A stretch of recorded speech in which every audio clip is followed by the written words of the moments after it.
ओम शांति दोस्तों। अहम और अहंकार, काफ़ी हद तक आपको ये दोनों शब्द एक जैसे लगते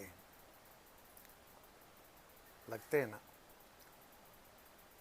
क्योंकि अहंकार शब्द जो है वो अहम की ही एक्सटेंडेड फॉर्म है। यानी कि हमारे अंदर जो अहंकार है उसका जो मूल है, जो उसकी रूट है, वो क्या है? अहम। और अहम क्या है?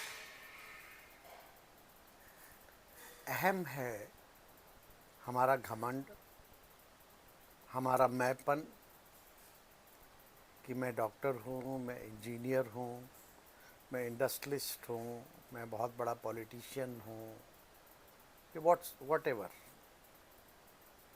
अपने पद का, अपनी प्रतिष्ठा का, अपने नाम मान शान का, अपने बड़े होने का, ये सब क्या है? मेरा अहम। मैं बहुत ज्ञानी हूँ, ये भी अहम है। तो अहम जो है वो अहंकार को जन्म देता है। और अहंकार क्या है? ये अहंकार का मूल कारण चूंकि अहम है, तो जो मैं हूँ, मैं देह में अपनी बॉडी को, जो मेरी जो प्राप्तियाँ हैं उसके कारण मुझे ये अहम है कि मैं ये हूँ, उसका हमें अहंकार, यानी अहम का जो कारक है, कारक तो है अहम, लेकिन उसके कारण जो पैदा होता है, जो उसका बाई प्रोडक्ट है, वो है अहंकार। और फिर अकड़े अकड़े हम घूमते हैं और हमारा अहंकार ही हमें ले डूबता है, हमारे नीचे गिरने का कारण बनता है। अब अहम की जो है, अहम की भी रूट है।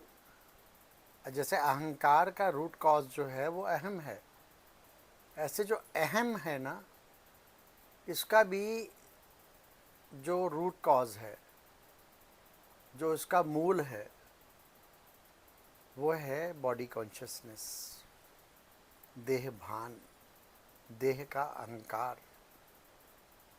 क्योंकि जितना हम बॉडी कॉन्शियस होते हैं उतना ही अहम हमारे अंदर बढ़ता जाता है। तो अगर अहंकार को ख़त्म करना है तो उसके रूट कॉज में जाना होगा, और वो है बॉडी कॉन्शियसनेस। तो ये जानना बहुत ज़रूरी होता है, इसीलिए इस बात की पहचान बहुत ज़रूरी है हमें कि हम स्वयं को जानें कि हम कौन हैं।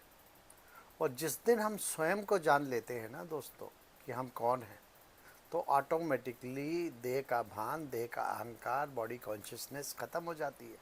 हम सोल कॉन्शियस होते हैं, और जब सोल कॉन्शियस बनना शुरू हो जाते हैं तो ना अहम आता है ना अहंकार आता है, दोनों का नाश हो जाता है।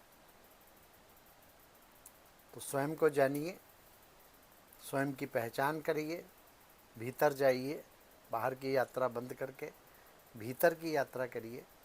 और जितना भीतर की यात्रा करेंगे, अपने अंतर मन को जानेंगे, अपने अंदर की जितनी यात्रा करेंगे, उतना ही आपका अहम और अहंकार दोनों का भाव समाप्त होता जाएगा, और हम शायद एक बेहतर मनुष्य बन पाएंगे। ओम शांति दोस्तों।